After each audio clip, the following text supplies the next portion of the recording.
Millionaire saves a girl holding two babies on a cold day, but she reveals a shocking secret to him. The bitter December wind howled through the steel canyons of downtown Boston, carrying snowflakes that stung like tiny needles against exposed skin. Adrian Stone pulled his cashmere coat tighter, his Italian leather shoes crunching through fresh snow as he walked the familiar path from his office to his waiting car. He could have called his driver to pick him up at the building's entrance, but these solitary walks had become a ritual, one of the few moments when he felt truly himself, away from the suffocating expectations of running Stone Enterprises. At 45, Adrian had mastered the art of isolation. His penthouse occupied the top 3 floors of Boston's most exclusive residential building, where neighbors were as rare as tropical birds in winter. His office suite took up half of the 48th floor in his company's headquarters, accessible only by a private elevator. Even his weekend house in the Berkshires sat on 100 acres of pristine woodland, ensuring that solitude remained his most faithful companion. The street was unusually empty, most people having sought shelter from the approaching storm. The Weather Service had predicted the worst blizzard in a decade, and the city had already begun to shut down in anticipation. Adrian checked his watch, a rare Patek Philippe that cost more than most people's annual salary, and calculated the time needed to reach home before the storm hit full force. That's when he heard it. A soft whimper carried on the wind, so faint he almost dismissed it as imagination. Adrian paused, his breaths forming white clouds in the frigid air. The sound came again, this time accompanied by a gentle shushing noise. Following the sound, Adrian turned down a narrow side street. Through the swirling snow, he spotted a small figure huddled in the recessed doorway of an abandoned storefront. As he drew closer, his mind struggled to process the scene before him. A young girl, no more than 8 or 9, knelt on the ground. Her coat was too thin for the weather, and her shoes were worn nearly through. But what struck Adrian most were the 2 bundles she cradled in her arms, pressing them close to her chest as if trying to share what little warmth she possessed. "Please," she whispered, looking up at him with eyes that held wisdom far beyond her years. "They're so cold." Adrian stepped closer, and the bundles moved. Babies, 2 of them, wrapped in what appeared to be a collection of mismatched blankets and clothing. Their tiny faces were red from the cold, but they were surprisingly quiet, as if understanding the gravity of their situation. "Where are your parents?" Adrian asked, his voice sharper than intended. Years of corporate negotiations had stripped the warmth from his tone, leaving only efficiency behind. "Gone," the girl answered simply. "Like theirs." She nodded toward the babies. "I'm Isabella. I found them near St. Mary's Orphanage. They weren't taking care of them properly. I had to help them." Adrian's mind raced through scenarios and solutions, each more impractical than the last. He should call the police or child services. He should find the nearest shelter. He should continue his walk home and let the proper authorities handle this situation. That would be the logical choice, the safe choice. Instead, he found himself removing his coat and wrapping it around Isabella and the babies. The wind bit through his suit jacket, but he barely noticed. "My car is around the corner," he heard himself say. "Let's get you somewhere warm, and then we can figure this out." Isabella's eyes narrowed with suspicion, a street-smart wariness that no child should possess. "I won't let anyone separate us," she declared, her chin lifting in defiance. "They need me." "No one's separating anyone tonight," Adrian assured her, surprising himself with the conviction in his voice. "But we need to move quickly. The storm's getting worse." As if emphasizing his point, a powerful gust of wind swept down the street, carrying a blast of snow that momentarily blinded them. Isabella clutched the babies tighter, and one of them let out a weak cry. Adrian made a decision that would forever alter the carefully constructed isolation of his life. He stepped forward and carefully lifted all 3 of them, Isabella still holding the babies, into his arms. She was frighteningly light, and he could feel her shivering against him. "My house isn't far," he said, already moving toward where his driver waited. "We'll get you warm, fed, and then sort everything out." "Okay." Isabella studied his face for a long moment before nodding. "Okay, Mr. Stone, Adrian Stone." "Thank you, Mr. Stone," she whispered, and something in her voice, a mixture of relief and lingering fear, cracked the icy shell he'd built around his heart. The walk to his car took less than 2 minutes, but it felt like an eternity. His driver, Michael, didn't even blink at the sight of his employer carrying 3 children through a snowstorm. He simply opened the door and helped them inside the warmth of the luxury vehicle. As they pulled away from the curb, Adrian watched the city disappear behind a white curtain of snow. He'd spent years building walls between himself and the world, creating a life where emotion and attachment couldn't touch him. Now, with one impulsive decision, he'd invited chaos into his carefully ordered existence. Isabella sat beside him, still cradling the babies, her small body gradually relaxing in the car's warmth. One of the babies yawned, tiny fingers reaching out from the bundle of blankets. Without thinking, Adrian reached out, letting those perfect fingers wrap around his own. The contact sent a jolt through him, a spark of connection he hadn't felt in years. The baby's grip was surprisingly strong, as if refusing to let go now that they'd found each other. Adrian stared at their joined hands, wondering if this was what drowning felt like. This sensation of being pulled under by forces beyond his control, of watching his carefully constructed world dissolve around him. Yet as he looked at Isabella's determined face and felt the baby's trusting grip, he realized that perhaps he hadn't been living at all. Perhaps he'd just been existing, like the frozen city outside, beautiful but lifeless, perfect but cold. The car turned onto the private drive leading to his building, and Adrian made another decision. Whatever mystery surrounded these children, whatever complications lay ahead, he would protect them, even if it meant dismantling every wall he'd built, even if it meant facing the emotions he'd spent decades burying. As they pulled into the heated underground garage, Adrian realized the snow had soaked through his suit, leaving him chilled to the bone. But for the first time in years, he felt something warm stirring in his chest, something that felt dangerously like hope. The elevator ascended silently through Adrian's building, its glass walls offering a view of the intensifying storm. Isabella stood close to him, her eyes wide as she watched Boston disappear beneath swirling clouds of white. The babies had fallen asleep during the ride up, their peaceful faces a stark contrast to the chaos of their circumstances. "Your house is in the sky," Isabella whispered, pressing her small hand against the glass. "The top 3 floors," Adrian replied, realizing how absurd his home must seem to a child who had been living on the streets. "It's called a penthouse." The elevator opened directly into his foyer, a vast space of marble and glass that echoed with their footsteps. Everything was immaculate, pristine, a museum of modern luxury rather than a home. Adrian suddenly saw his surroundings through Isabella's eyes. The stark furniture, the absence of color, the complete lack of anything that suggested warmth or comfort. "This way," he said, leading them through the foyer to a guest suite he'd never used. "You can get settled here while I call my housekeeper. She'll bring supplies for the babies." Isabella's grip on the infants tightened. "I need to feed them soon. They haven't eaten since morning." The reality of caring for 2 infants hit Adrian like a physical blow. They would need formula, diapers, proper clothing, none of which existed in his carefully curated world. He pulled out his phone, scrolling through contacts until he found Mrs. Chen, his housekeeper of 15 years. "Mr. Stone?" Her voice carried a note of surprise. He never called this late. "Mrs. Chen, I need your help. It's an emergency." He explained the situation as concisely as possible, watching as Isabella carefully laid the babies on the king-sized bed, creating a barrier of pillows around them. "I'll be there in 30 minutes, Mrs. Chen replied without hesitation. "My daughter has twins. I'll bring everything we need." After ending the call, Adrian turned to Isabella. "Help is coming. In the meantime, you should get warm.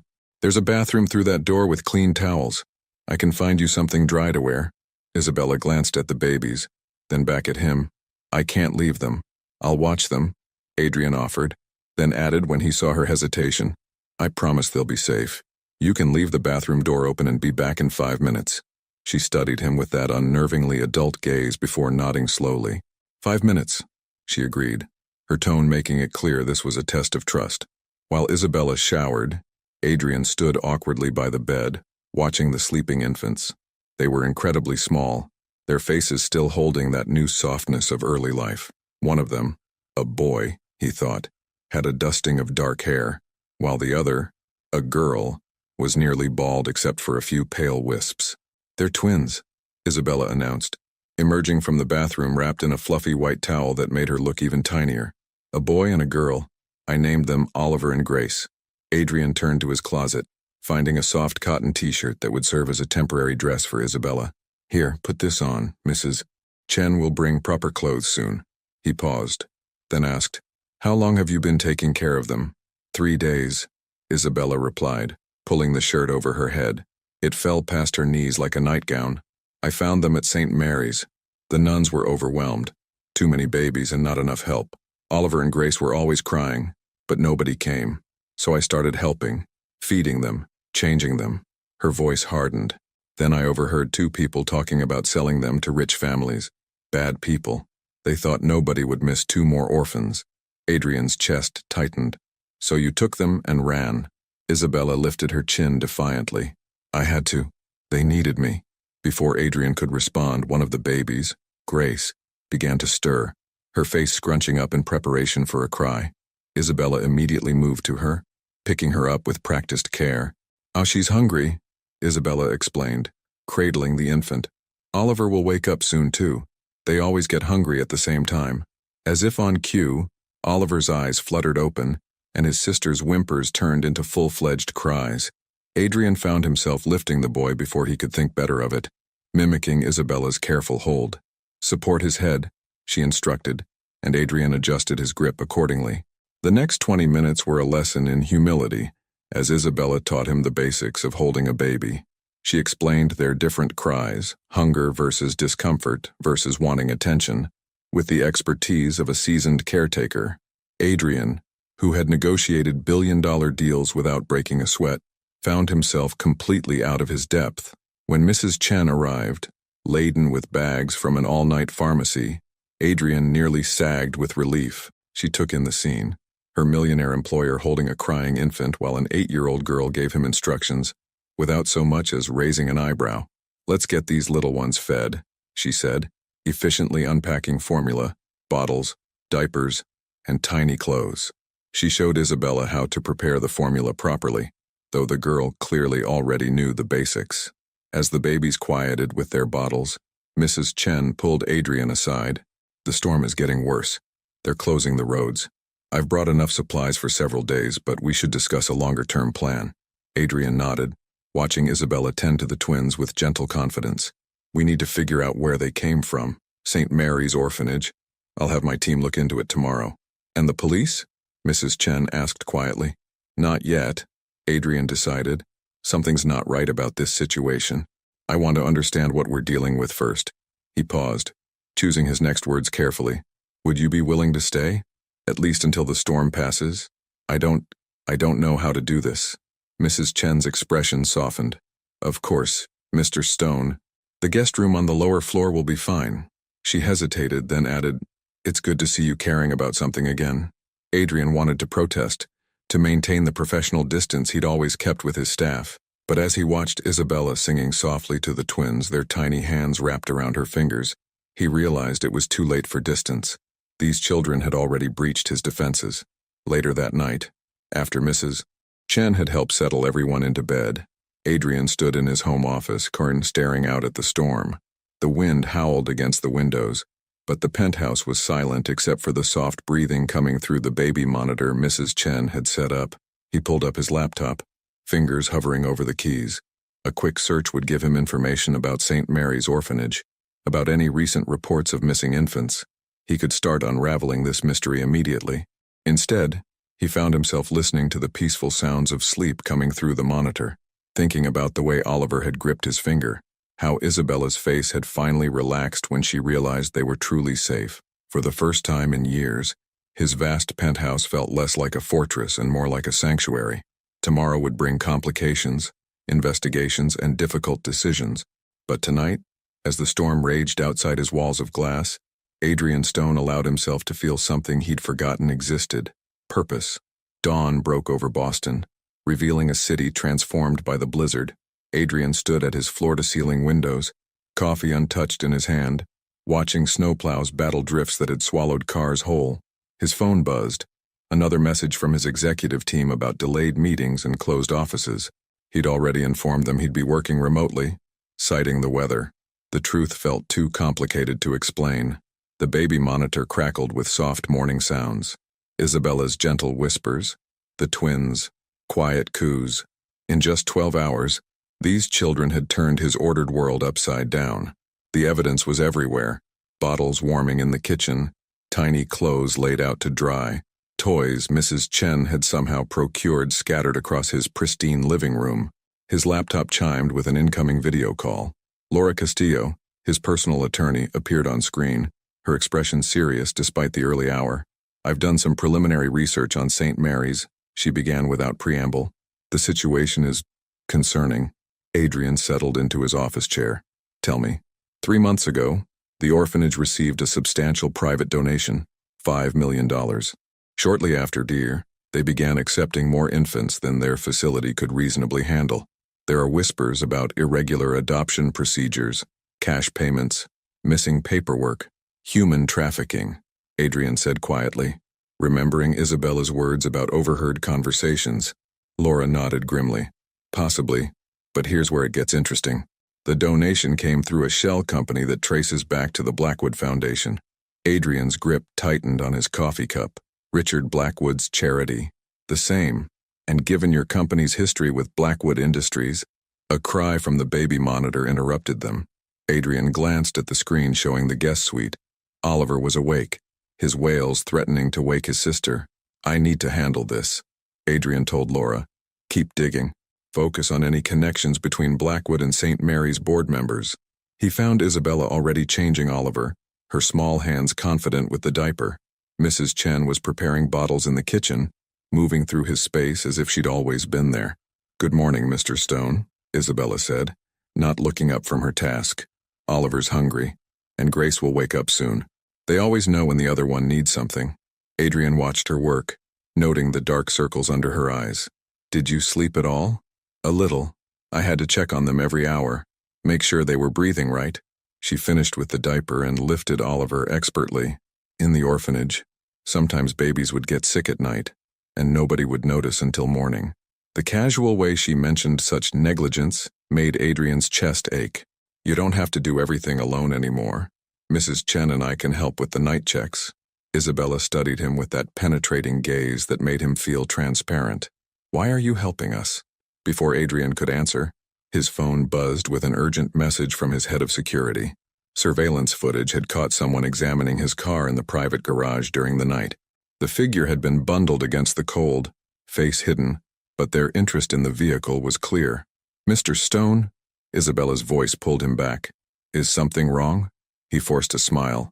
"Everything's fine. Why don't you let Mrs. Chen take Oliver? You should get some rest. First, you need to learn how to feed him properly," Isabella declared. "You hold the bottle at the wrong angle. Here, sit down." Moments later, Adrian found himself in an armchair, Oliver cradled against his chest, while Isabella demonstrated the correct feeding technique. The baby's trust was absolute, tiny hands reaching up to touch Adrian's face as he drank. Mrs. Chen appeared with Grace, who had indeed woken up hungry. "The news says roads will be closed until tomorrow. I've made a list of supplies we'll need when deliveries resume." Adrian nodded, his attention caught by Oliver's intense gaze. The baby had his father's eyes, a thought that struck him with unexpected force. Somewhere, these children had parents who had either abandoned them or, more likely, met a tragic end. The coincidence of them ending up at an orphanage connected to Richard Blackwood seemed less like chance and more like destiny. A memory surfaced. A board meeting 3 years ago, when Blackwood Industries had attempted a hostile takeover of Stone Enterprises. The battle had been ugly, with accusations of corporate espionage and financial manipulation. Adrian had emerged victorious, but Blackwood's parting words haunted him. "You'll learn what it means to lose everything you care about." At the time, Adrian had almost laughed. He'd spent years ensuring he had nothing to lose, no vulnerabilities that could be exploited. Now, watching Isabella teach him how to burp Oliver properly, he realized how quickly that had changed. His phone buzzed again, Laura sending preliminary background checks on St. Mary's board members. He shifted Oliver to his shoulder, breathing in the sweet baby scent while scanning the information. One name jumped out: Patricia Reynolds, appointed to the board 2 months ago, former executive at Blackwood Industries. "They're looking for them, aren't they?" Isabella's quiet voice startled him. She stood beside his chair, Grace now sleeping in her arms. "The bad people from St. Mary's." Adrian met her eyes, seeing the fear she tried to hide. Yes, probably. But they won't find you. I promise. Because we're high in the sky. Her attempt at a smile didn't quite work. Because I'm going to protect you. The words came naturally, surprising him with their ferocity. All of you. Mrs. Chen cleared her throat softly. The guest room is ready for Isabella's nap. I can watch the twins. Adrian stood carefully, still holding Oliver. Actually, I think we all need rest. We can use my room. It has better security. And we'll hear the twins more easily. Isabella's face lit up with relief. Like a sleepover. Exactly like a sleepover, Adrian agreed, leading the way to his bedroom suite. The space was typically austere, but Mrs. Chen had already transformed it with baby necessities and extra blankets. They settled into an arrangement that felt surprisingly natural, the twins in their portable cribs beside the bed, Isabella curled up under the duvet, Adrian sitting against the headboard with his laptop.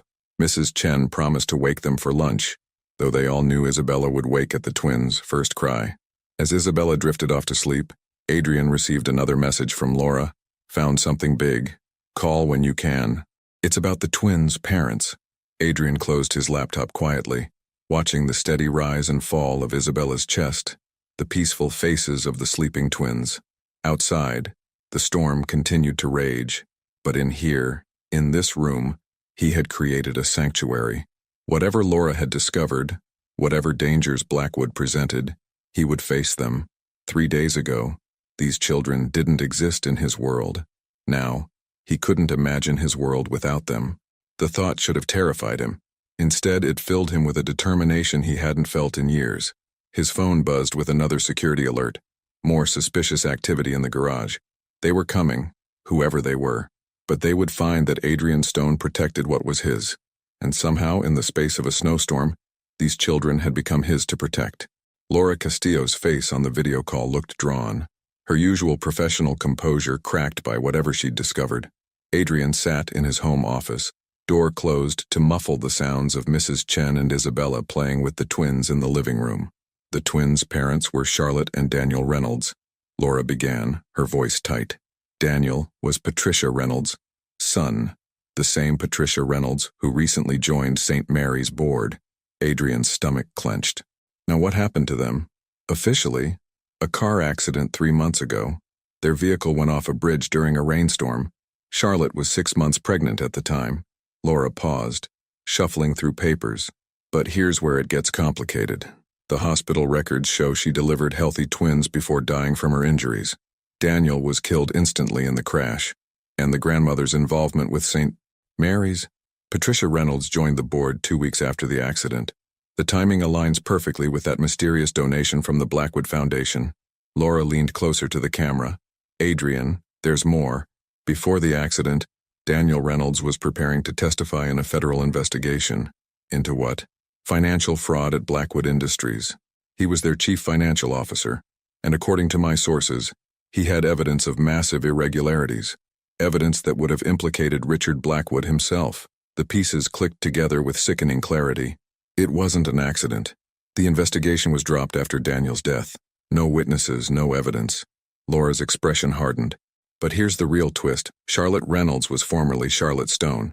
Adrian felt the blood drain from his face. My cousin? Your father's brother's daughter. You two weren't close, from what I understand. We grew up together. But after my parents died, Adrian trailed off, memories flooding back. Charlotte had reached out when he withdrew from the family, but he'd been too consumed by grief and anger to respond. Eventually, she stopped trying. He hadn't even known she'd married or was expecting children. A soft knock interrupted his thoughts. Isabella stood in the doorway, holding Grace. She won't stop crying, she explained apologetically. She does this sometimes. She needs to be walked around. Adrian muted the call. Come in, sweetheart, I'll take her. Isabella's eyes widened slightly. It was the first time he'd used a term of endearment with her. She carefully transferred Grace to his arms, and the baby's cries immediately began to soften. She likes you, Isabella observed. Oliver's the fussy one usually, but Grace knows who makes her feel safe. The simple observation hit Adrian like a physical blow. These weren't just any orphaned babies he'd taken in. They were family, Charlotte's children, his blood. Isabella, he said gently, could you ask Mrs. Chen to make some tea? I need a few minutes to finish this call. She nodded, clearly sensing the gravity in his tone. Is everything okay? It will be, he promised, hoping it wasn't a lie. After she left, Adrian unmuted the call, still gently swaying with Grace in his arms. Laura watched the interaction with knowing eyes. You're their closest living relative, she said softly. After Patricia Reynolds, who I'm guessing orchestrated this whole situation. The Blackwood connection, the orphanage, the suspicious adoption plans. It was all to keep control of the twins. Adrian's voice trembled with anger. They killed Charlotte and Daniel, then tried to hide the babies where they could maintain access to them. Patricia Reynolds probably saw them as her last connection to her son. But if she was working with Blackwood, their leverage, Adrian concluded. Blackwood knew about their connection to me. He's trying to force me into some kind of position. Laura's expression turned grim. There's activity at St. Mary's. People asking questions about missing infants. It won't take them long to track the babies here, especially if they have inside access to the building's security. Adrian glanced down at Grace, now sleeping peacefully against his chest. She had Charlotte's delicate features, the same ones he remembered from childhood photos of their shared grandparents. What's the legal situation? As their closest male relative, you have a strong claim for emergency custody. I can file the paperwork immediately. But Adrian, Laura hesitated. This will become public. Your involvement, the connection to Blackwood, everything. Do it, he said without hesitation. And Laura, find me everything you can about that car accident. I want to know exactly what happened to Charlotte and Daniel. After ending the call, Adrian stood at his office window, still holding Grace.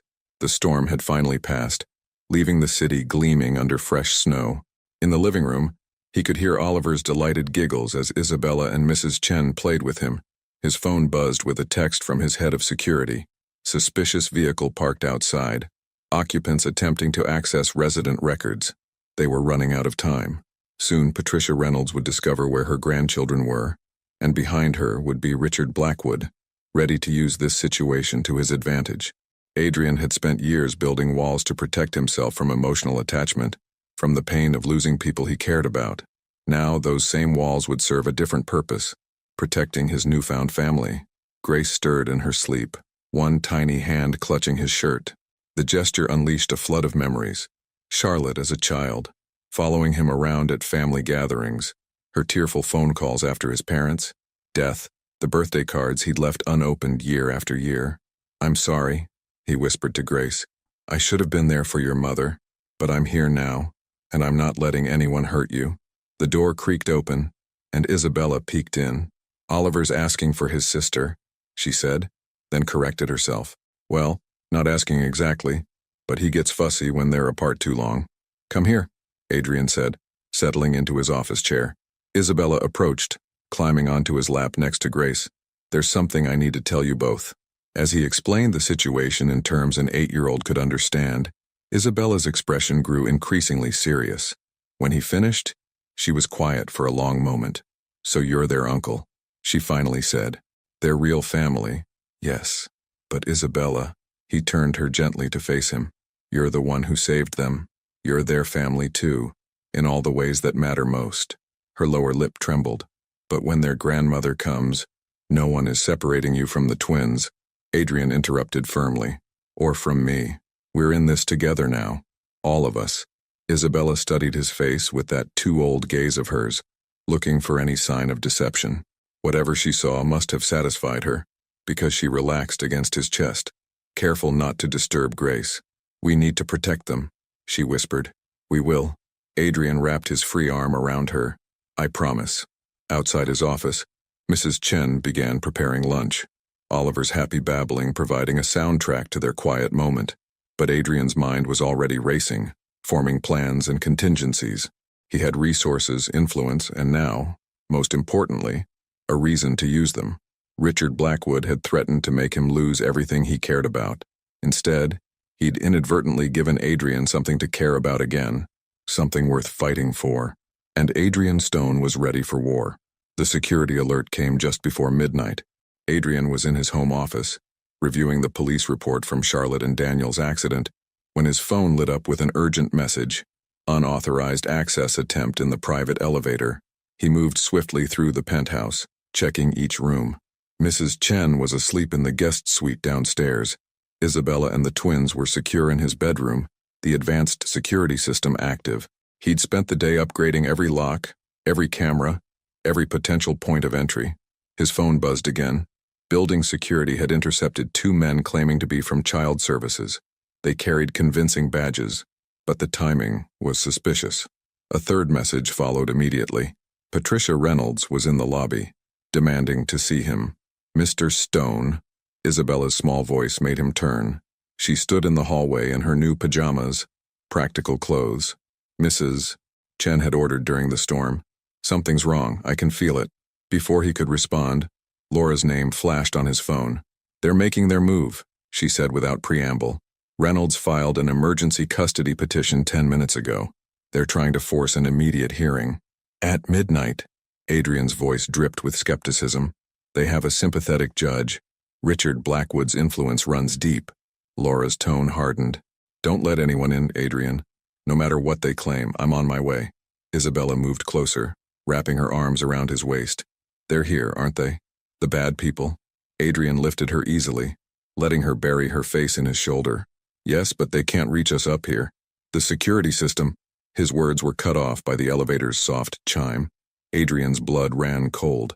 Nobody should have been able to override the security lockdown. While main elevator compromised, his security team's message confirmed. Mrs. Reynolds used an executive override code. Building management claims it was properly authorized. Adrian carried Isabella quickly back to the master bedroom, where the twins slept peacefully in their cribs. He set her down gently. Stay with Oliver and Grace. Lock the door behind me. Don't open it for anyone but me or Mrs. Chen. But, Isabella, he knelt to meet her eyes. You protected them before. I need you to be brave and protect them again. Can you do that? She straightened her small shoulders and nodded. What's our code word? In case someone tries to trick me. Adrian smiled despite the tension. She was too smart for her own good.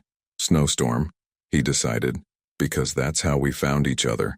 The elevator doors opened as Adrian reached the foyer.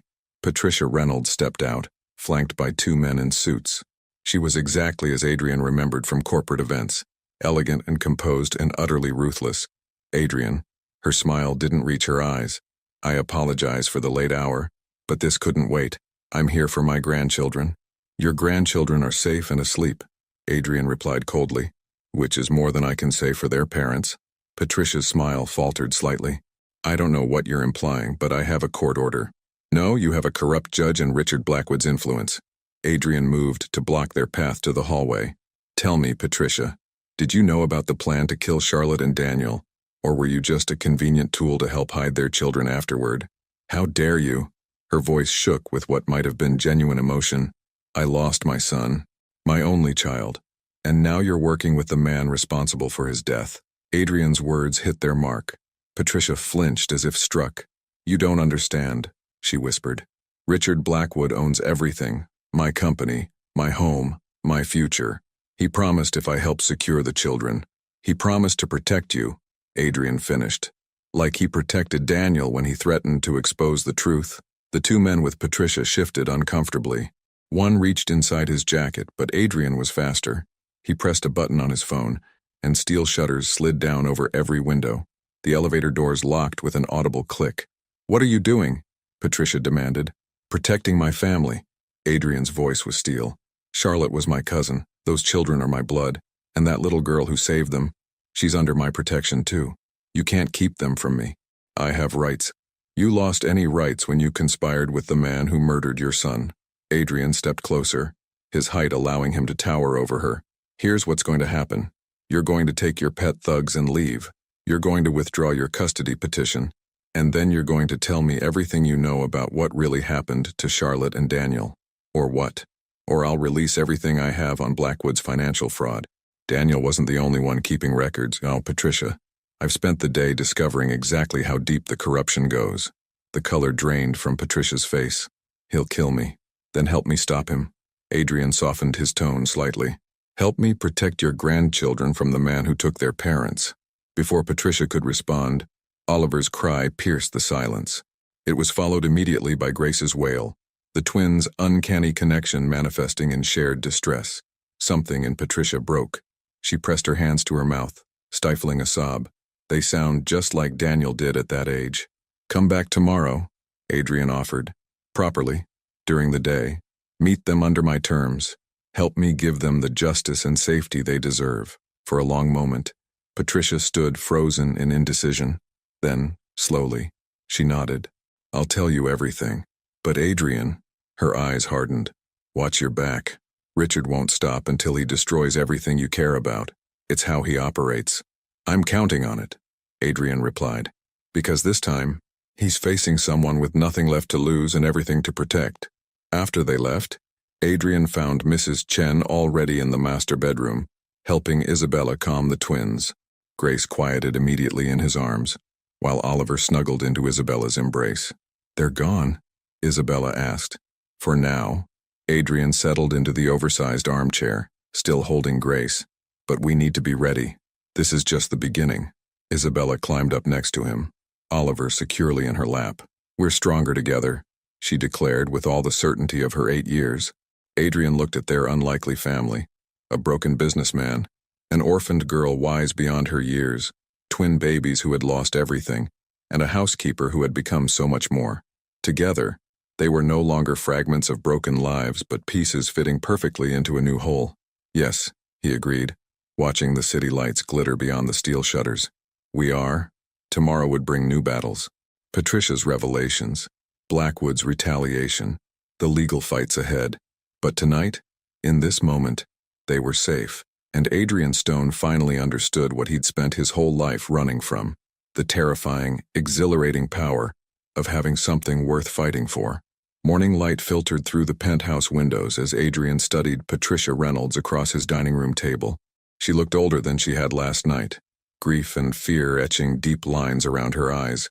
A manila envelope sat between them, unopened. Before we start, Adrian said quietly, Isabella wants to show you something. On cue, Isabella emerged from the hallway, carefully pushing the twin Kyung stroller. She'd insisted on this moment, arguing that Patricia needed to see what she was fighting for. The babies were awake and alert, dressed in matching outfits Mrs. Chen had chosen. Patricia's composure cracked. They have Daniel's eyes, she whispered, half rising from her chair. Isabella positioned the stroller just out of reach, her protective instincts evident. Grace likes classical music, she informed Patricia, and Oliver laughs whenever someone sneezes. I thought you should know that about them. Adrian watched the interaction carefully. Isabella's gesture was both generous and strategic, humanizing the twins while maintaining a safe distance. Sometimes her emotional intelligence stunned him. Thank you, Isabella, Patricia managed, sinking back into her chair. You've taken good care of them. Better than the orphanage, Isabella replied pointedly, then retreated with the stroller to where Mrs. Chen waited by the kitchen. Adrian opened the envelope, spreading crime scene photos across the table. Tell me about the night they died. Patricia's hands trembled as she touched one of the photos. Daniel called me that evening. He was excited. Charlotte had felt the baby's kick for the first time, but he was also scared. He'd found something in Blackwood's accounts, something big. She took a shaky breath. He said he needed to move up his meeting with the federal investigators, that it couldn't wait. What did he find? A pattern of shell companies, all leading back to a single account in the Cayman Islands. Billions in embezzled funds, bribes, money laundering. Patricia's voice hardened. But it wasn't just financial crimes. The money connected Blackwood to 3 suspicious deaths, former partners who had threatened to expose him. Adrian's phone buzzed. Laura had sent him an urgent update. They'd found the federal agent Daniel was supposed to meet. The man had died in an apparent home invasion 2 days after the accident. The crash wasn't random, Patricia continued. Daniel's brake lines were cut. He knew the risks. He'd left copies of everything with his lawyer. Her laugh was bitter. The lawyer's office burned down that same night. Everything was destroyed. Not everything, Adrian corrected. You kept copies. Patricia reached into her handbag, withdrawing a small USB drive. Daniel gave me this the last time I saw him. Said if anything happened to him, I should use it to protect his children. Her voice broke. I failed. I let fear of Blackwood drive me to betray my own grandchildren. Before Adrian could respond, his security system chimed. Someone had accessed the building's maintenance floor, the level housing the main electrical and ventilation systems. Mr. Stone, Mrs. Chen called urgently. "The babies are having trouble breathing." Adrian was moving before she finished speaking. In the living room, both twins were crying weakly, their faces distressed.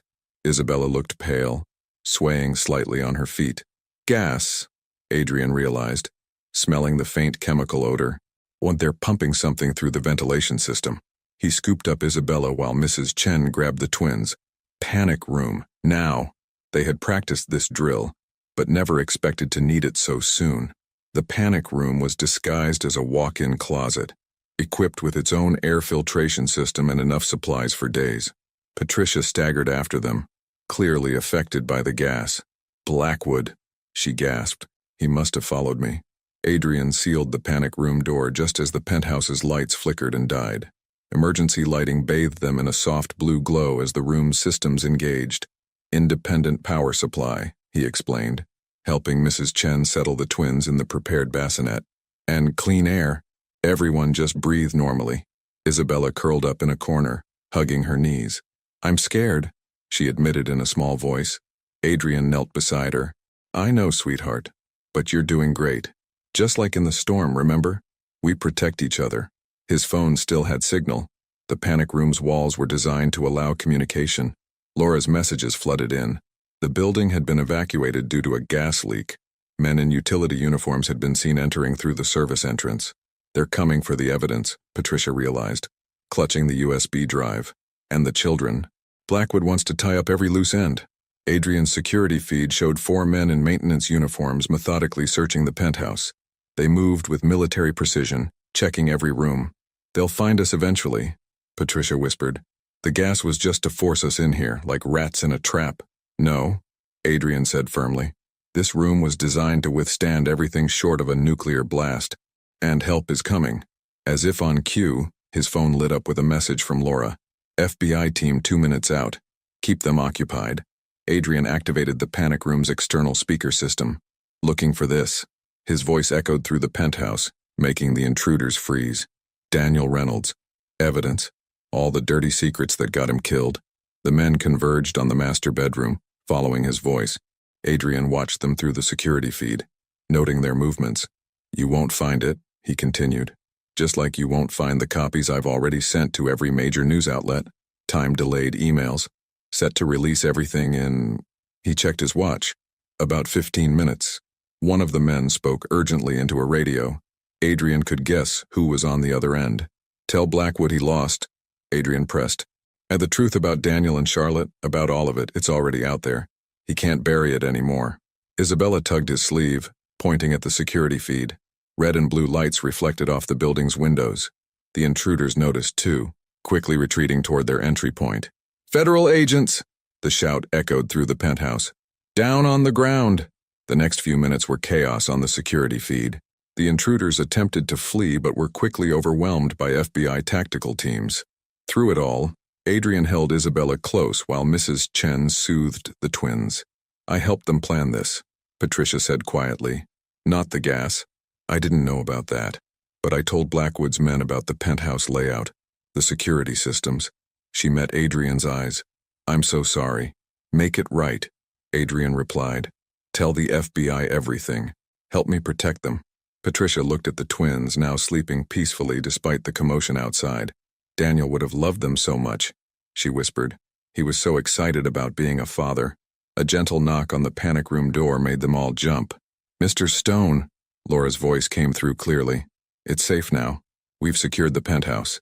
Adrian checked the security feed one last time before releasing the locks.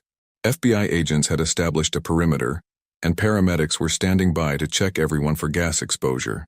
As they emerged, Isabella refused to leave his side, her small hand gripping his tightly. The twins remained remarkably calm in Mrs. Chen's capable arms, and Patricia stood straighter, something of her old strength returning. "I'm ready to make an official statement," she told the waiting FBI agents. "About everything." Adrian watched her go, knowing this was just the beginning. Blackwood would retaliate. Men like him always did. But looking at his makeshift family, Adrian felt no fear.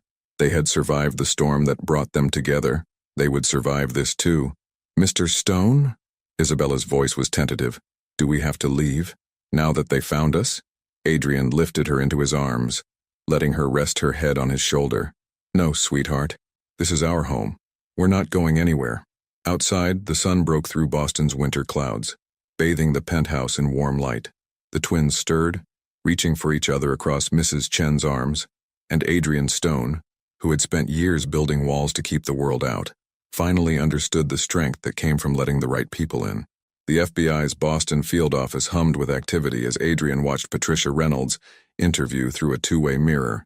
She had been talking for hours, methodically detailing years of Blackwood's crimes. Laura stood beside him, taking notes as Patricia described offshore accounts, falsified records, and carefully orchestrated accidents. They're moving the twins and Isabella to a safe house, Laura murmured. Mrs. Chen agreed to go with them. Adrian's jaw tightened. No, they're safer with me. Adrian, your penthouse was just attacked, and my panic room worked exactly as designed. He turned to face her. I'm not separating this family. Not when that's exactly what Blackwood wants. Before Laura could argue, his phone buzzed with a message from Isabella. Oliver won't stop crying. He misses you. Something in his chest constricted. The twins had been unusually fussy since the gas attack, as if sensing the tension around them. And Isabella, despite her brave face, hadn't slept properly in days. Put protective details on all essential building staff, Adrian instructed. Upgrade security protocols. But they stay with me. Laura sighed. At least let me bring in private security. A commotion in the interview room interrupted her. Patricia had gone pale, staring at her phone. Adrian burst through the door as she turned the screen toward the FBI agents. He just sent this to everyone in the company. The video showed Richard Blackwood in his office, radiating calm authority, despite being a fugitive from justice. My dear colleagues and friends, his recorded image began. You've no doubt heard disturbing rumors about our organization. Rest assured, these allegations are merely attempts by Adrian Stone to destroy what we've built together. The same Adrian Stone who abandoned his own family, and now claims to care about his cousin's orphaned children. Adrian's hands curled into fists as Blackwood continued. The truth is, I've spent years protecting this company, protecting all of you, from Stone's predatory business practices. And now that he's using these innocent children as pawns in his vendetta, I can no longer remain silent. The video ended with Blackwood announcing an emergency board meeting to address these baseless accusations. The timestamp showed it would begin in 1 hour. He's trying to rally support, Laura realized.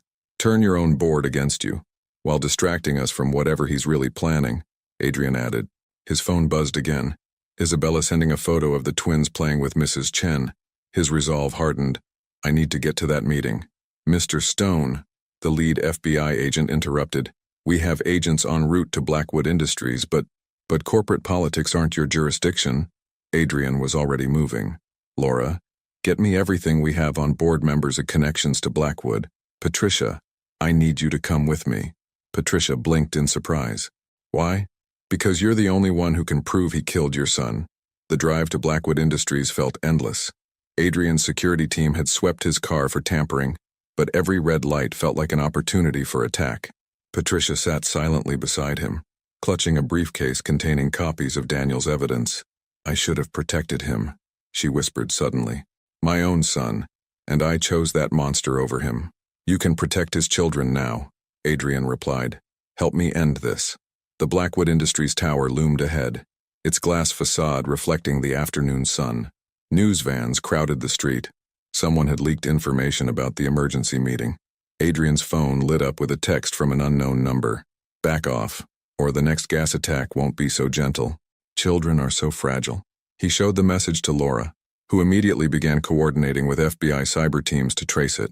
But they all knew it would lead nowhere. Blackwood was too careful for that. The boardroom was packed when they arrived. Richard Blackwood stood at the head of the table, somehow looking even more polished in person than in his video. His surprise at seeing Patricia seemed genuine. Patricia, my dear, he recovered smoothly. I didn't expect. Save it, Richard. Patricia's voice shook, but she stepped forward. I'm here to tell them what you did to my son. Blackwood's smile never wavered. Adrian, trying to manipulate a grieving mother? How low you've sunk. Lower than murder, Adrian countered, nodding to Laura.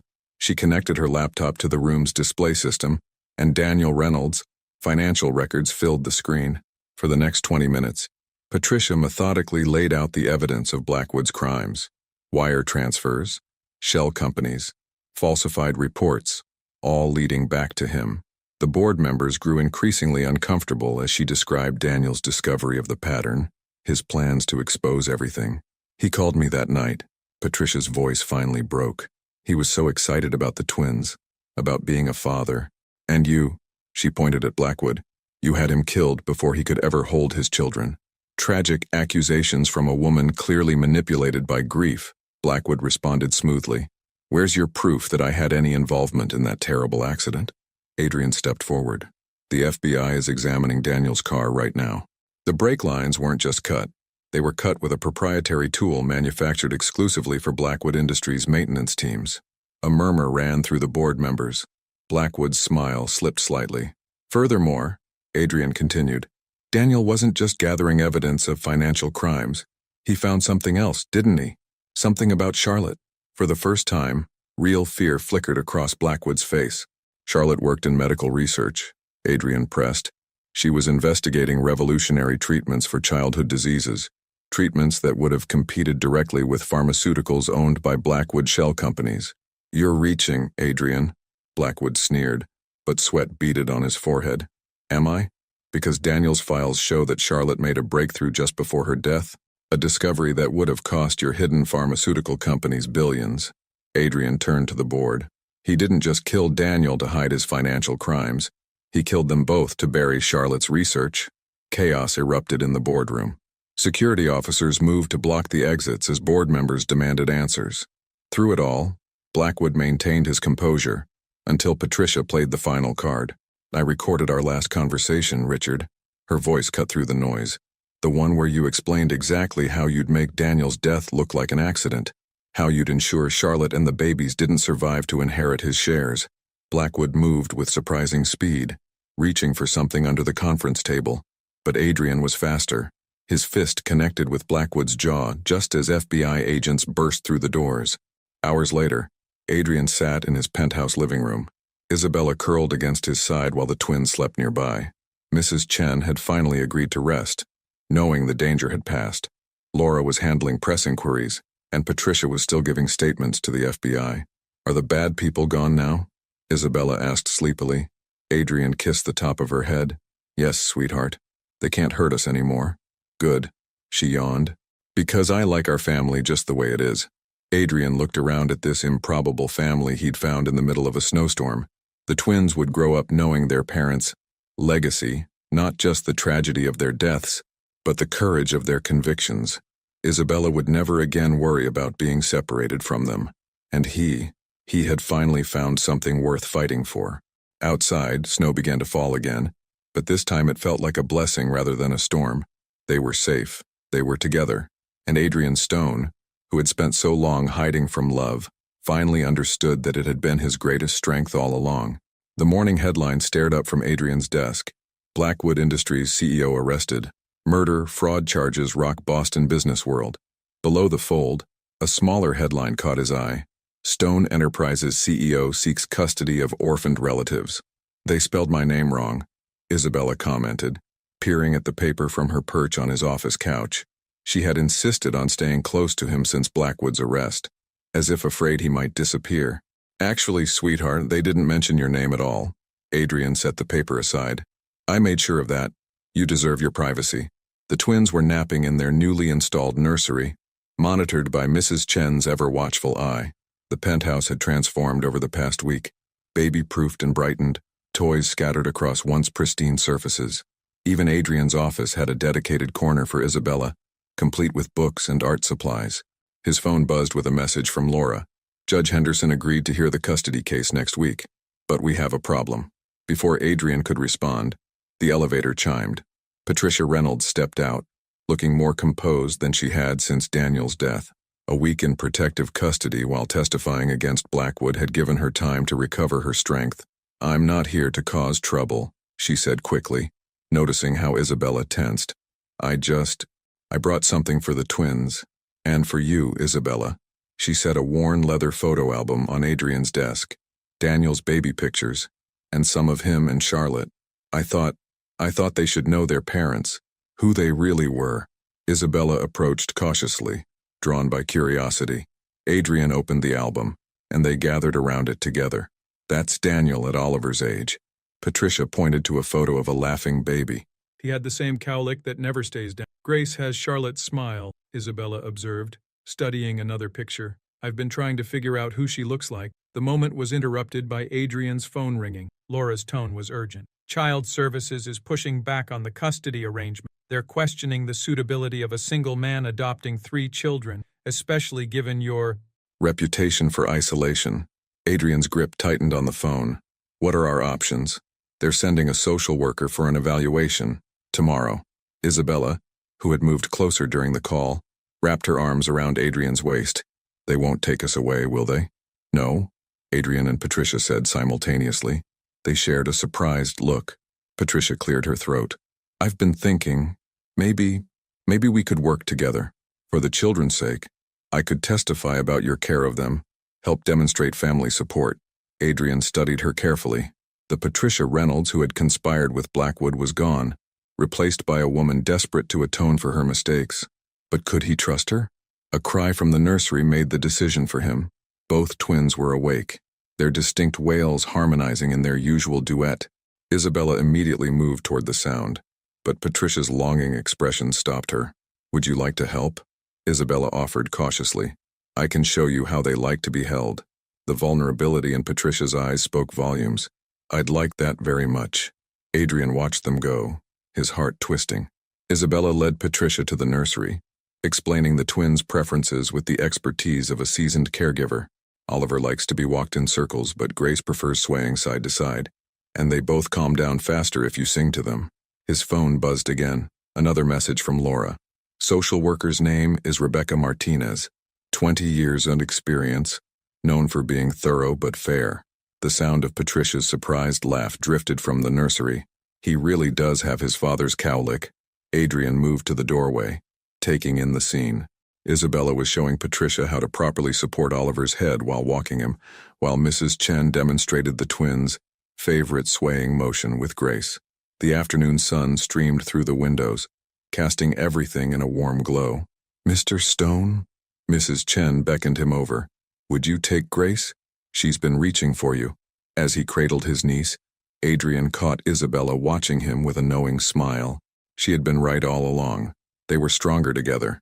The social worker's evaluation suddenly seemed less daunting. They weren't just a makeshift arrangement of convenience. They were a real family, bonded by love and shared trauma. I have an idea, Patricia said suddenly, about the custody situation. Adrian raised an eyebrow, still swaying with grace. I'm listening. What if I moved into the building? Not here, she added quickly, seeing Isabella's alarm, but close enough to provide the family support structure Child Services wants to see. I own a condo 3 floors down. It's been sitting empty since... She trailed off, pain flickering across her face. Since Daniel died, Adrian finished gently. You're suggesting a compromised custody arrangement. Patricia nodded. Joint guardianship, perhaps. You'd have primary custody, but I'd be involved in their lives. A grandmother should be involved, don't you think? The suggestion hung in the air, heavy with possibility. Adrian looked at Isabella, knowing her opinion mattered most. She had been the first to love these babies, to fight for them. Isabella considered for a long moment, her young face serious. She did bring pictures, she finally said, and she knows stories about their parents that we don't. We could try, Adrian agreed cautiously. On a trial basis. Patricia's eyes filled with tears. That's more than I deserve, after everything. You're right, Adrian said firmly. But this isn't about what any of us deserve. It's about what's best for them. As if to emphasize his point, Oliver chose that moment to grab Patricia's necklace, a delighted gurgle escaping him. The simple joy of the gesture broke through the tension, drawing smiles from everyone. Laura arrived an hour later to find them all in the living room. Photo album opened between them as Patricia shared stories of Daniel and Charlotte's childhood. The formal living space had been transformed by the casual intimacy of the scene. Designer furniture rearranged to accommodate baby bottles and burp cloths. Pristine surfaces marked by tiny fingerprints. The social worker will want to see this, Laura observed quietly to Adrian. The family support, the attention to the children's needs. the effort to preserve their connection to their parents. Memory. Adrian watched Isabella lean against Patricia's arm, pointing to another photo while the twins dozed nearby. "It's not for show," he replied. "This is who we are now." Outside, Boston's skyline glittered in the fading light. Somewhere in that city, Richard Blackwood sat in a cell, his empire crumbling. But here, in this space transformed by love and second chances, a different kind of empire was being built, one founded on forgiveness, healing, and the unshakable bonds of family. Rebecca Martinez had been a social worker for 20 years, but she'd never encountered a case quite like this one. The luxurious penthouse before her challenged every preconception about typical foster situations. Yet, as she watched Adrian Stone attempt to clean pureed carrots off his custom suit, while Isabella demonstrated proper baby-feeding techniques, she saw something far more valuable than material wealth. "You're holding the spoon wrong," Isabella instructed patiently. "Oliver likes it when you make airplane noises." "Right, Mrs. Chen." Mrs. Chen nodded sagely from her position by Grace's high chair. "And Grace prefers train sounds. We discovered that last week." Rebecca made notes on her tablet, observing how naturally they worked together. Adrian's determination to learn, Isabella's confident guidance, Mrs. Chen's steady support. It painted a picture of a household that had found its rhythm. "Mr. Stone," Rebecca began, "could you walk me through a typical day?" Adrian wiped Oliver's face with practiced care. "We wake up around 6. The twins are early risers, and Isabella insists on helping with their morning routine. Mrs. Chen prepares breakfast while I handle the first diaper change. I'm still working on my technique, but Isabella says I'm improving." "Slowly," Isabella added with a grin, causing Adrian to chuckle. "After breakfast, I usually work from my home office. The nursery is connected to it now, so I can watch the twins while taking calls. Isabella has tutoring sessions. I'm catching up on school," Isabella interrupted proudly. "Mizzy Laura found me a really good teacher, and I can see the babies whenever I want." Rebecca turned to Isabella. "And you're comfortable here, with all these changes?" Isabella's expression turned serious. "They're my family. I knew it from the first night, when Mr. Stone carried us through the snow. He pretends to be all businesslike, but he has a good heart." Adrian's attempt to maintain professional composure cracked slightly at her words. Rebecca noticed how he reached for Isabella's hand, the gesture automatic and reassuring. The elevator chimed, and Patricia Reynolds emerged carrying shopping bags. "I brought those special bonnets we discussed," she announced, then stopped short at seeing Rebecca. "Oh, I apologize. I didn't realize." "Please, join us," Rebecca invited. "I'd like to understand your role in this arrangement." Patricia set down her bags and moved to greet the twins, who brightened at her arrival. "I'm trying to be the grandmother they deserve," she said quietly, "not the one who almost lost them." Over the next hour, Rebecca observed their interactions. She watched Adrian field business calls while entertaining Grace with her favorite stuffed elephant.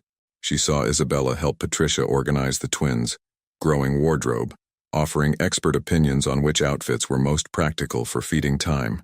"Mr. Stone," Rebecca said finally, "could we speak privately?" They moved to his office, where Rebecca noticed the playpen in the corner, filled with toys and safely away from any sharp furniture edges. "Your background check raised some concerns," she began. "Years of isolated living, no long-term relationships, and a reputation for being emotionally unavailable. All true," Adrian acknowledged, "but irrelevant now. Is it? Taking on 3 children is an enormous responsibility. The emotional demands alone." A cry from the living room interrupted them. Adrian tensed, clearly wanting to check on the children. "Go ahead," Rebecca said. "I'll wait." She watched through the office doorway as Adrian hurried to the twins. Grace had bumped her head on her high chair. Nothing serious, but she was frightened. Adrian lifted her with practiced ease, whispering comforting words while Isabella fetched a cool compress and Patricia distracted Oliver from joining his sister's distress. When Adrian returned, his suit was wrinkled and spotted with baby tears. He looked nothing like the polished CEO from the magazine covers, and yet somehow more authentic. "You were saying?" he prompted. "Actually, I think I just got my answer," Rebecca smiled. "But I do have concerns about Isabella's situation. Legally, she has no defined status here." Adrian's expression hardened. "She's family. The papers, The adoption papers you filed cover only the twins. Isabella's case is more complicated, given her history in the foster system. Then we'll file more papers. Whatever it takes. Adrian's tone left no room for argument. She's not going anywhere. Rebecca made another note. And the security concerns. Given recent events with Mr. Blackwood, the building has state-of-the-art security. Mrs. Chen lives in-house. Patricia is 3 floors down, and I've adjusted my entire work schedule to be home more. Adrian leaned forward. I know this arrangement is unconventional, but these children have been through enough upheaval. They need stability, love, and protection. I can provide all of that. A peal of laughter drew their attention back to the living room. Isabella was showing Patricia how to play the twins' favorite peekaboo game, while Mrs. Chen documented the moment with her phone. Family isn't always about conventional arrangements, Rebecca observed. Sometimes it's about who shows up and stays. Like in a snowstorm. Adrian's smile was small, but genuine. I'll need to make several follow-up visits, Rebecca warned, and there will be regular evaluations, especially given the high-profile nature of the case. Whatever it takes, Adrian repeated firmly. When Rebecca left that evening, she had filled pages of notes about the unusual family. She had witnessed Oliver's first successful attempt at crawling, celebrated by everyone with unreserved joy. She had seen Grace fall asleep in Patricia's arms while Adrian worked nearby, constantly glancing up to check on them. She had watched Isabella move through the space with complete confidence, secure in her place within this unconventional unit. But most importantly, she had seen love, messy, unexpected, and absolutely genuine. Later that night, after the twins were asleep and Isabella had finally been convinced to go to bed, Adrian stood at his familiar window. The city lights twinkled below, but his focus was on the reflections behind him, the scattered toys, the family photos now hanging on once bare walls, the evidence of lives intertwined. His phone buzzed with a message from Laura. Rebecca's preliminary report is positive. She's recommending approval of the custody arrangement. Adrian released a breath he hadn't realized he was holding. They had more hurdles ahead. Isabella's adoption, ongoing security concerns, the media's constant interest in their story. But as he listened to the quiet sounds of his sleeping family, he knew they would face it all together. The snow had stopped falling over Boston, but its gift remained. A family forged in a storm, bound by love stronger than blood or circumstance. And Adrian Stone, once the master of isolation, wouldn't have it any other way. The courtroom fell silent as Adrian took the stand. 6 months had passed since the snowy night that changed his life, and now everything hinged on his testimony. Isabella sat in the front row between Mrs. Chen and Patricia, her small hands clasped tightly in her lap. The twins, now rapidly approaching their first birthday, were mercifully absent from the proceedings. Mr. Stone, his lawyer began, please explain to the court why you're pursuing full legal adoption of Isabella in addition to your niece and nephew. Adrian's gaze found Isabella's, drawing strength from her unwavering trust. Because she's my daughter, he said simply. Not by blood, but by choice. By love. The opposing counsel stood, adjusting his tie. A touching sentiment, Mr. Stone. But isn't it true that until 6 months ago, you were known for avoiding any kind of emotional attachment? Your own board members described you as ruthlessly independent. Objection, Laura called. Relevance goes to the stability of the home environment, Your Honor, the opposing counsel argued. Mr. Stone's sudden transformation from isolated CEO to father of 3 deserves scrutiny. I'll allow it, the judge ruled. Answer the question, Mr. Stone. Adrian leaned forward, his voice steady. 6 months ago, I thought strength meant standing alone. I'd built walls to protect myself from loss, from pain, from the messiness of human connection. Then I found 3 children in a snowstorm, and those walls didn't protect me anymore, they were just keeping me from living. He paused, gathering his thoughts. Isabella taught me what real strength looks like. She found 2 abandoned babies and, instead of walking away, she chose to protect them. She was 8 years old, alone and scared, but she chose love over fear. Everything I've learned about being a parent, about being a better person, I've learned from her. The opposing counsel pressed on. And the recent attempts on your life? The ongoing threats from Richard Blackwood's associates? How can you justify exposing children to such danger? Objection. Laura stood again. The security concerns have been thoroughly addressed in the protective measures documentation. Overruled. But keep it brief, counselor. Adrian's expression hardened. Those threats exist because we stood up to evil, because we chose truth over silence, justice over convenience. What lesson would I teach these children if I let fear of retaliation stop us from doing what's right?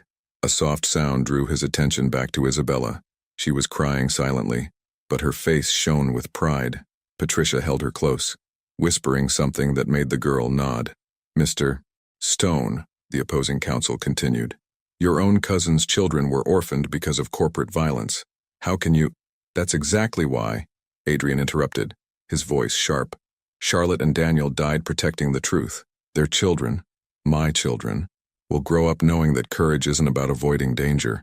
It's about facing it to protect what matters most. The questioning continued for another hour, but Adrian held firm.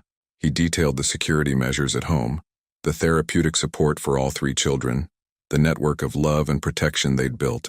He explained how Isabella's official adoption would complete their family legally, the way it had already been completed in their hearts. When he finally stepped down, Isabella broke protocol to run to him. Adrian lifted her easily, no longer caring about courtroom decorum. Did I do okay? He whispered. She nodded against his shoulder. You did perfect. The judge called a recess, and they gathered in a private conference room. Mrs. Chen had brought the twins, who immediately demanded their father's attention. Oliver was taking wobbly steps now, while Grace preferred to crawl at remarkable speeds. The judge seems receptive, Laura observed, watching Oliver toddle between Adrian and Isabella. Your testimony was compelling. Patricia looked up from her phone. The press is having a field day. Stone CEO fights for family is trending. None of that matters, Adrian said, catching Grace as she made another escape attempt. As long as we stay together. Isabella helped Oliver maintain his balance. We're family. The rest of the afternoon passed in a blur of testimonies. Mrs. Chen spoke about the daily rhythms of their household, her quiet dignity lending weight to every word. Patricia described the transformation she'd witnessed, both in Adrian and in herself. Even Rebecca Martinez testified, describing their home as unconventional, but extraordinarily nurturing. Finally, as the sun began to set over Boston, the judge made her ruling. The court has considered all testimony and evidence. Yardu, she began. The circumstances that brought this family together are unprecedented, and the challenges they face are significant. However, the bond between these individuals is undeniable. Adrian held Isabella close as they waited. Furthermore, the court is impressed by the comprehensive support system in place, the attention to both physical and emotional security, and most importantly, the clear devotion of all parties to the children's well-being. Therefore, I am approving the adoption petition. Congratulations, Ms. Stone. Isabella's joy erupted in a leap that nearly knocked Adrian over. The twins, not understanding but feeding off the energy, began squealing happily. Mrs. Chen wiped tears from her eyes while Patricia hugged Laura. It's official, Adrian whispered to Isabella. You're stuck with us now. Promise. Her eyes sparkled with happy tears. Promise. Later that evening, their extended family gathered in the penthouse to celebrate. The twins were passed from arms to arms, basking in the attention. Isabella proudly showed off her new legal documents, touching the name Isabella Stone. With wonder, Adrian watched it all from his familiar spot by the window. But this time he wasn't hiding from life. He was savoring it. The penthouse that had once echoed with emptiness now rang with laughter. The heart he'd thought safely frozen had thawed completely, expanded by love he never knew he could feel. His phone buzzed with security updates. All clear. No suspicious activity. The threat from Blackwood's remaining allies hadn't disappeared, but it no longer dominated their lives. They had refused to let fear win. Dad? Isabella's voice still held a note of uncertainty with the new title. Oliver wants you to do the airplane thing before bed. Adrian smiled, moving to join his family. Outside, the first snow of a new winter began to fall, reminding him of the night that changed everything. But this time the snow didn't bring isolation. It brought memories of hope, of courage, and of love that could warm even the coldest heart. The twins' first birthday party transformed Adrian's penthouse into a celebration of life and second chances. Colorful decorations brightened every surface, While the guest list reflected their unusual journey, FBI agents who had become friends, Rebecca Martinez beaming with pride at her most unique case, Laura chatting with Patricia about future security arrangements. Adrian watched Isabella direct the festivities like a seasoned event planner. At 9 years old, she had grown into her role as big sister with remarkable grace. Currently, she was supervising the cake presentation, ensuring everything was perfect for Oliver and Grace's big moment. "Hard to believe it's been a year," Patricia murmured, joining Adrian by the window. "Sometimes I still expect to wake up and find this was all a dream." Before Adrian could respond, his phone buzzed with an urgent message. The color drained from his face as he read it. "What's wrong?" Patricia asked, immediately alert. "Blackwood," Adrian said quietly, moving away from the party guests. "He's dead." Patricia followed him to his office, closing the door. "How?" "Apparent suicide in his cell." "But," Adrian showed her the message from his security team. 3 of his closest associates were released on bail last week. The timing. "You think they silenced him?" Patricia's hands trembled slightly. "To keep him from testifying about everything else he knew." Adrian nodded grimly. "Which means they're tying up loose ends. We're still potential threats." A knock interrupted them. Isabella stood in the doorway, her party planner confidence replaced by childhood vulnerability. "Is everything okay?" Adrian forced a smile. "Of course I'm, sweetheart. Just some business." "Don't lie," Isabella interrupted, her voice small but firm. "You have your worried face. The one you had when the bad men came with gas." Patricia and Adrian exchanged looks. They had promised never to lie to the children, even to protect them. It was part of healing from the web of deception that had nearly destroyed them all. "Come here," Adrian said, opening his arms. Isabella rushed into them, and he lifted her onto his lap like he used to in those first dangerous days. "You remember Mr. Blackwood, the man who hurt Oliver and Grace's parents?" Isabella nodded against his chest. "The one in jail. He died today, and we're worried that some of his friends might still be angry with us, because we told the truth about him." "Yes, sweetheart." Isabella was quiet for a moment, processing this. "That's why there are extra security people at the party. I saw them checking everyone's bags."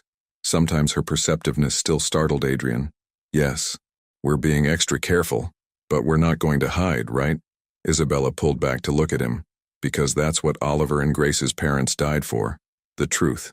Patricia made a soft sound, something between a laugh and a sob. "She sounds just like Daniel." A commotion from the living room drew their attention. The twins had discovered the presents, and Grace was showing off her newly acquired climbing skills by scaling the gift table. "I should," Isabella began. "Go," Adrian smiled. "Your sister needs her voice of reason." As Isabella hurried to prevent disaster, Patricia turned to Adrian. "She's right, you know. We can't hide." "No," Adrian agreed, "but we can be prepared." He pulled up the security feeds on his tablet, showing Patricia the subtle but significant changes to their protection. "Laura's already working on legal options to keep Blackwood's associates away. And I've been thinking about Charlotte's research, the medical breakthroughs she was working on. They're still locked in sealed evidence files, but once the FBI investigation concludes," understanding dawned on Patricia's face. "You want to continue her work through the Stone Foundation. We'll fund pediatric research in her name, make sure her legacy helps other children. It's what she would have wanted." The sound of singing drew them back to the party. Everyone had gathered around the twins' high chairs, where 2 small birthday cakes waited.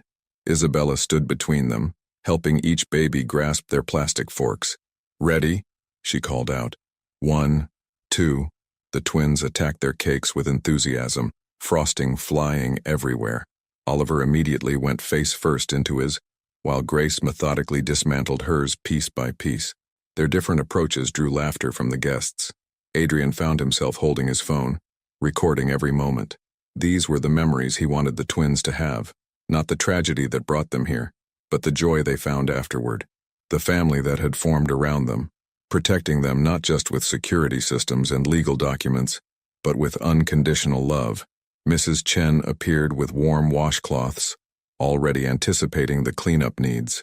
Rebecca Martinez was documenting everything for her most impressive case file. Laura had stepped away to take a call, probably already working on their next legal challenge. "Mr. Stone?" Isabella called, her face smeared with frosting from helping the twins. Grace wants you to try some cake. Sure enough, his niece was holding out a frosting-covered hand, her expression determined. Oliver, seeing his sister's intention, began reaching for him too. Better go. Patricia laughed. Can't disappoint the birthday girl. Adrian moved to the twins, knowing his suit was about to be sacrificed to the cause. As Grace smashed cake into his face and Oliver squealed with delight, he caught Isabella's eye. She was watching them all with that old soul wisdom of hers, understanding that even this silly moment was part of their healing. The security team reported movement outside, just pedestrians admiring the birthday decorations visible through the windows. Once, such exposure would have made Adrian uncomfortable. Now, he understood that visibility could be its own kind of protection. Let the world see them happy, strong, united. Let Blackwood's remaining allies know that their threats couldn't break this family. Later, after the guests had gone and the twins were bathed and settled, Adrian found Isabella in her favorite spot by the window. She was writing in the journal her therapist had suggested, processing the day's events in her own way. Good party? He asked, sitting beside her. The best. She leaned against him. Dad, are you scared? About Mr. Blackwood's friends? Adrian considered his answer carefully. I'm cautious, he said finally, but not scared. Want to know why? She nodded. Because fear is what they want us to feel, and we're stronger than that. Just like you were stronger than your fear the night you saved the twins. Isabella closed her journal, considering this. We protect each other, she said finally. That's what families do. Outside, Boston's lights twinkled like stars fallen to earth. Inside, the penthouse was quiet, but not empty. Never empty again. They had faced down threats, navigated legal battles, and emerged stronger. Whatever challenges Blackwood's death might bring, they would face those too. Together, 2 years to the day after that fateful snowstorm, Adrian stood in his office, watching another winter storm blanket Boston. The city had changed in those years, and so had he. The evidence was everywhere. Family photos covering once bare walls, children's drawings proudly displayed beside business awards, 3 small desks arranged near his own, 1 for homework, 2 for creative expression. His phone buzzed with a message from Laura. It's done. The last of Blackwood's associates took the plea deal. Case closed. Before he could respond, the sound of running feet echoed through the penthouse.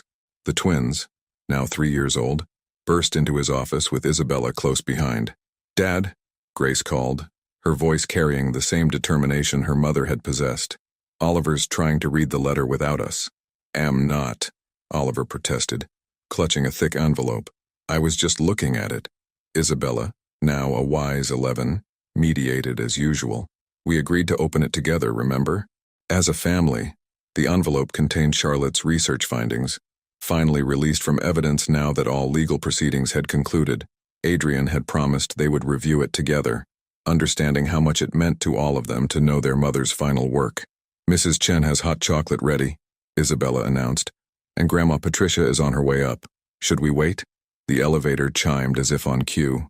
Patricia entered, shaking snow from her coat. 2 years of therapy and honest conversations had transformed her from a grief-stricken conspirator into a devoted grandmother and trusted ally. Perfect timing. Adrian smiled. The kids were just about to break into the envelope without you. They gathered in the living room, where Mrs. Chen had indeed prepared hot chocolate with the children's favorite marshmallow configurations. 3 mini ones for Grace, 1 large one for Oliver, and a precise combination of both for Isabella. Before we open this, Adrian began, taking the envelope from Oliver's careful grip. I want to tell you something about your mother. The twins settled on either side of him, while Isabella curled up in her favorite armchair. Patricia and Mrs. Chen sat nearby, part of this intimate family moment. Charlotte was brilliant, Adrian continued. But more than that, she was kind. She believed that knowledge should help people, not profit from them. Her research wasn't just about medical breakthroughs. It was about making sure every child had a chance at a healthy life, like how Isabella helped us. Grace asked, her young mind making connections.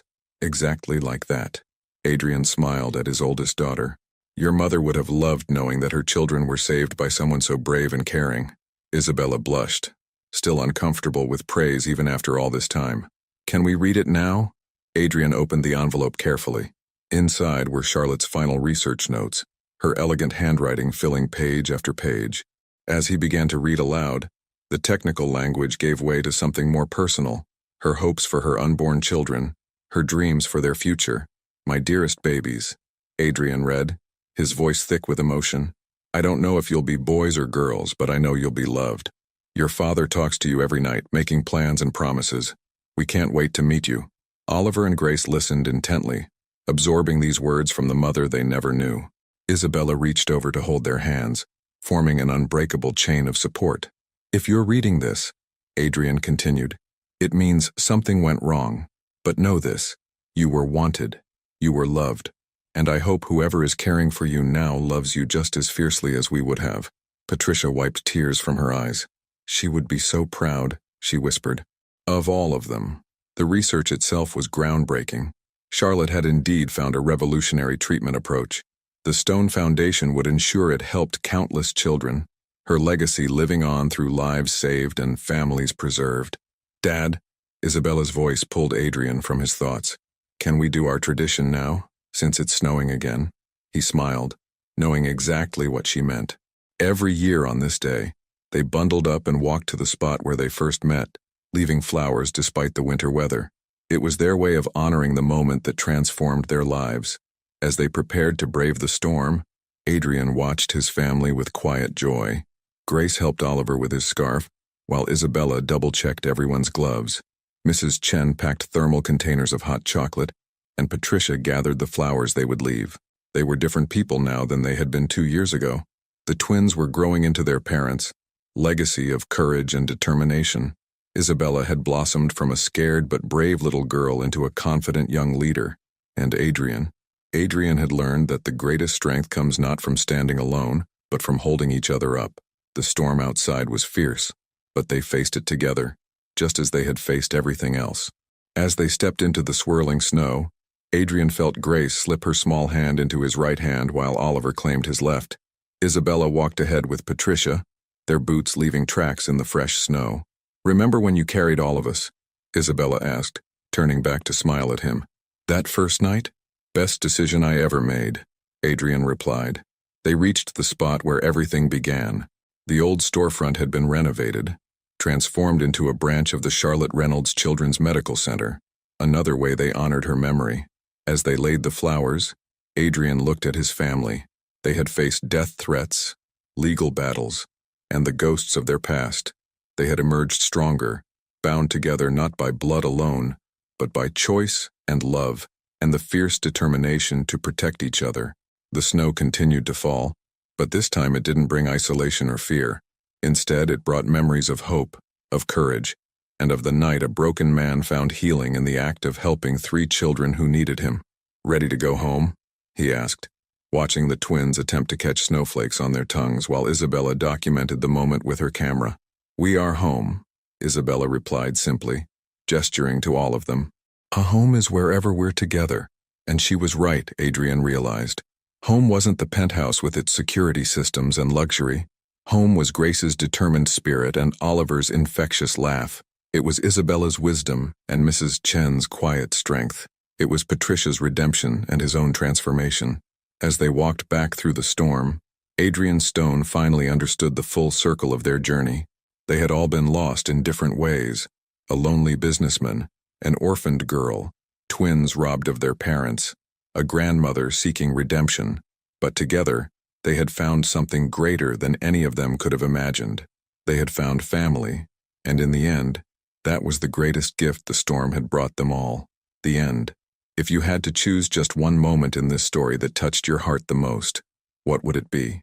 The scene of Adrian finding the children in the snow, Isabella showing her maturity by looking after the twins, Patricia's transformation seeking redemption, or Adrian's evolution from a lonely man to a devoted father. When we think of family, we often limit ourselves to blood ties, but this story shows us that true love can create even deeper connections. Which moment in this unlikely family's journey resonated most with your own experiences or feelings about what it really means to be a family? Your participation in the channel is very important. Please leave your opinion in the comments. Thank you so much for watching until the end. If you enjoyed this story, don't forget to subscribe to the channel, leave a like, and comment your thoughts. Your participation is very important to us. See you next time.